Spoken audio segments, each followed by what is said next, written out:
Joint Committee on Finance members Senator Leah Vukmir and Representative Dale Kooyenga had an uphill battle during a town hall meeting in R-Wauwatosa Monday night. A local protest group called Support Our Schools, or SOS, came armed with a multitude of misinformation. Vukmir and Kooyenga first had to explain how JFC did not cut funding to K12 education. It actually increased it. Many of us were concerned when we saw the governor's initial budget with $127 million in cuts, and we made early on, we had decided that we were going to wait until we saw what the revenue numbers were, and if those numbers were as good as we thought, that money was immediately going to be restored.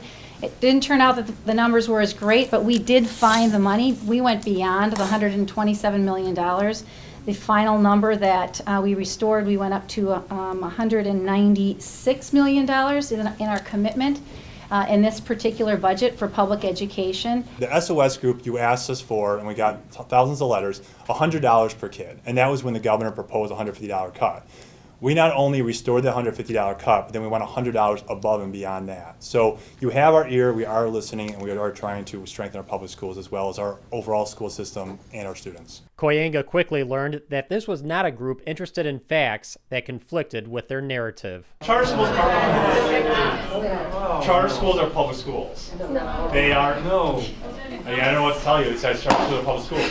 And they're actually they're championed by guys like Rahm Emanuel, President Barack Obama, Governor Cuomo of New York. Like, around the nation, the idea of charter schools have actually had bipartisan support. Charter schools were started by a Democrat out of Minnesota.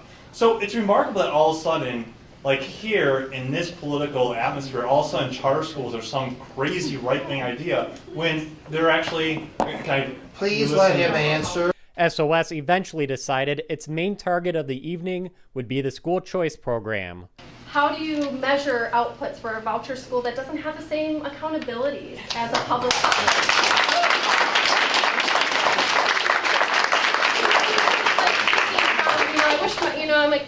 I really want to know. Like, I'm not saying this from like either side of either line, a political line.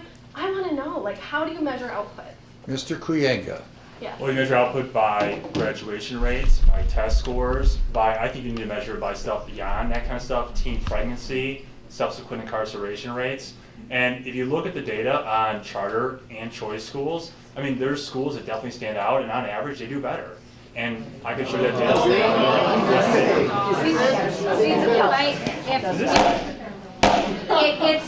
There is data that we can show you. It's from the School Choice Demonstration Project that shows the graduation rates, college. The School Choice Demonstration Project was a group of researchers from across the political spectrum. Dr. John Whitty from the University of Wisconsin-Madison, Dr. Patrick Wolf from the University of Arkansas. It included funding for the project from across the political spectrum. It is considered to date the gold standard in research, and in that project what it showed was that graduation rates were higher, and this was specifically with the Milwaukee Public Schools. It showed retention rates in college were higher. It showed that in the choice program, it showed that college acceptance rates were higher, and as it related to academics, most of the grades were commensurate. However, there were greater gains in math and in English for the children in the choice program. So this is considered research that is very well documented, very well researched. By the end of the meeting, Senator Vukmir made it clear the legislators had tried to respond to the group's concerns. We've listened to you. We've gone and done exactly the things that you've asked us to do, but it's not enough, and you want even more. But I am going to stand by my commitment to balancing our approach to providing funds for public education at the same time for giving funds and providing an opportunity for children in failing schools. And if they need to find that through a private school, then so be it. Absolutely.